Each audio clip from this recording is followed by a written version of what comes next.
안녕하십니까. 윤여상TV 세상만사입니다.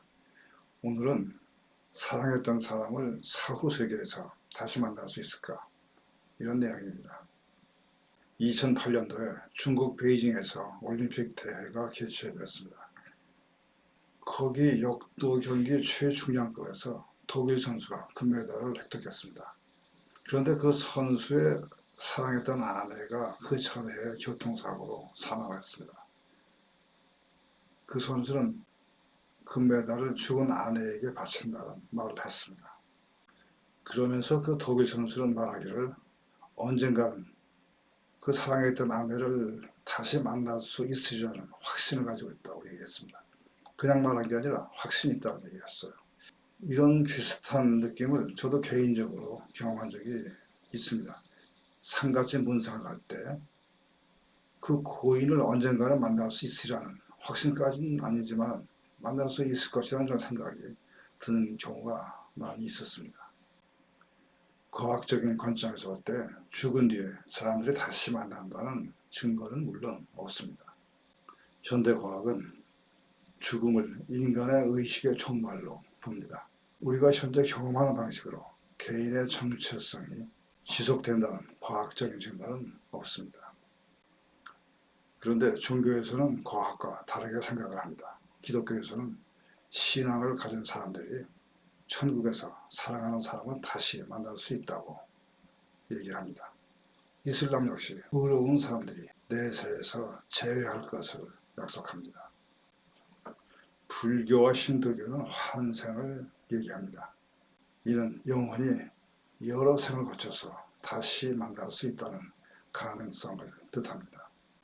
기원전 4세기경에 플라톤을 비롯한 사상가들, 이들은 종교적인 사상가들은 아니었는데 사람이 죽으면 영혼과 육체가 분리되고 그 영혼은 사람의 본질을 유지한다고 생각을 했고 그것은 불멸한다는 사상을 가지고 있었습니다. 그렇다면 사랑했던 사람들의 영혼도 서로 제어할 수 있는 가능성이 있다는 의미가 됩니다.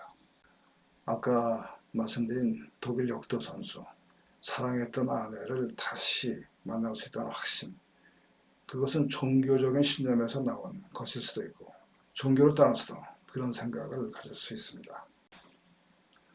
이런 생각은 고대 그리스나 로마 그리고 근대 현대까지 계속 이어져 내려오고 있습니다. 죽은 뒤에 사랑했던 사람을 다시 만날 수 있는 가능성에 대해서 사람들이 어떻게 생각해 왔는지 한번 살펴보겠습니다. 사람이 어떤 것을 생각하고 또 느끼고 기억하는 것은 뇌의 활동과 연관되어 있습니다. 뇌가 멈추면 우리의 의식 또한 멈춥니다. 그러면 여기서 모든 것이 끝나는가? 여기서 논쟁은 시작됩니다. 신경과학에서는 우리 뇌가 활동하는 상황을 여러 가지 기기들을 사용해서 지도처럼 그릴 수가 있습니다. 뇌의 어떤 부위가 활동해서 어떤 결과를 나타낸다고 설명을 합니다. 그렇지만 그런 뇌의 활동이 왜 어떤 특정한 느낌을 나타내는가? 그것은 설명을 못합니다. 기쁜 상황에 처하게 되면 어떤 경로를 거쳐서 그것이 기쁜 느낌을 나타나게 하는가?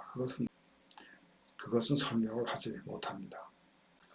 단순히 뇌 활동의 결과로서 우리가 무엇을 느끼는 것이 아니라 보다 근본적인 무엇인가가 있지 않을까? 그런 생각을 하게 됩니다. 이것은 과학에 설명할 수가 없어요. 여기서 우리는 사랑하는 사람과 사후 세계에서 다시 만날 수 있지 않을까? 그런 가능성에 대해서 생각을 하게 됩니다. 우리 의식이 우주의 심층 구조와 연결되어 있을 수 있다는 생각을 해온 물리학자와 철학자들이 있습니다. 우리 마음을 구성하는 입자들이 거리를 초월해서 마치 보이지 않는 그물처럼 서로 연결되어 있을지 모른다는 생각입니다. 우리 옛말에도 여자가 하늘을 품으면 온열의 소리가 내린다는 말이 있습니다. 마음을 구성하는 입자가 하늘에 닿아서 한여름에도 소리를 내리게 한다는 말처럼 그런 식으로 우리 마음이 우주와 연결되어 있을 수 있다는 생각입니다. 지금 우리가 존재하는 현재가 지나면 과거가 되죠. 그리고 현재에서 미래가 옵니다. 그런데 이 현재와 과거와 미래가 같이 공존한다고 생각할 수도 있습니다. 이것이 아인슈타인의 상대성 이론에서 보면 그렇습니다. 마치 이런 식입니다. 지금 우리는 한국에 있어요. 옆에 일본이 있고 중국이 있습니다. 멀리 가는 미국이 있고 또 유럽이 있습니다. 그런데 우주선을 타고서 높이 올라가서 보면은 이 한국, 일본, 중국, 미국, 유럽이 지구라는 별에 같이 공존하고 있습니다. 시간도 마찬가지입니다. 우주의 아주 높은 곳에서 바라봤다면 현재, 과거, 미래가 함께 공존합니다. 이렇게 생각한다면 우리가 사랑했던 사람과 같이 보냈던 시간은 사라지지 않습니다. 우리 의식은 시간을 넘어서 항해할 수 있고 사랑했던 사람을 다시 만나는 경험을 할 수가 있습니다. 물론 이렇게 될 수 있다는 증거는 없습니다. 그러나 허무맹랑한 얘기도 아니에요. 독일 역도 선수가 사랑했던 자기 아내를 다시 만날 수 있다는 확신을 가진 것도 과학에 전혀 어긋나는 생각은 아닙니다. 우리 영혼이나 의식이 죽은 뒤에도 어떤 형태로든 살아남는다는 생각을 받아들인다면, 또 우리 기억이나 정서적 유대감이 어떤 형태로든 살아남는다고 생각한다면, 서로 사랑했던 두 영혼이 낯선 사람에 비해서 보다 큰 친밀감을 가지고 상호작용할 수 있다고 생각하는 것은 전혀 비논리적이지 않습니다. 기독교적 관점에서 본다면 천국은 관계가 완전해지는 곳으로 묘사가 됩니다.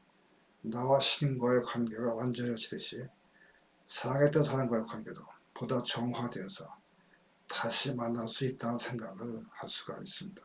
힌두교나 불교에서 보면 강한 카르마적 유대가 여러 생에 걸쳐서 영혼을 하나로 묶는다고 믿어집니다. 특히 깊은 사랑에 관련되어 있을 때 더욱 그렇습니다. 힌두교나 불교에서 말하는 카르마적 유대는 지금 우리 삶에서 한 행동이 다음 삶에서 그에 상응하는 결과를 초래한다는 뜻입니다. 우리 의식을 여러 가지 정보들의 집합체라고 볼 때 공유된 경험을 가진 두 의식은 상호작용을 할 수 있는 것으로 생각됩니다. 그래서 우리 의식이 사후에도 그 본질을 유지한다고 생각할 때 사랑하는 사람 사이에 두 의식이 서로를 찾을 것이라는 생각을 할 수가 있습니다. 이것을 영적 중력이라는 말로 설명을 합니다. 중력은 어떤 물체가 가지고 있는 힘인데 이것을 영적 중력이라는 말로 사용하면 사람의 영혼이나 정신에도 이러한 중력이 있다는 것입니다. 망부석 이야기가 있습니다. 멀리 떠난 사랑하는 남편을 기다리다가 결국은 돌이 되었다는 전설입니다. 영적 중력의 한 형태라고 할 수 있습니다. 이런 사례들은 지난 수천 년간 많이 보고가 되고 있습니다. 이런 영적 중력에 의해서 사랑하는 사람을 죽은 뒤에도 다시 만날 수 있다는 확신을 갖는 사람들이 있습니다. 함께 해주신 시간 감사합니다.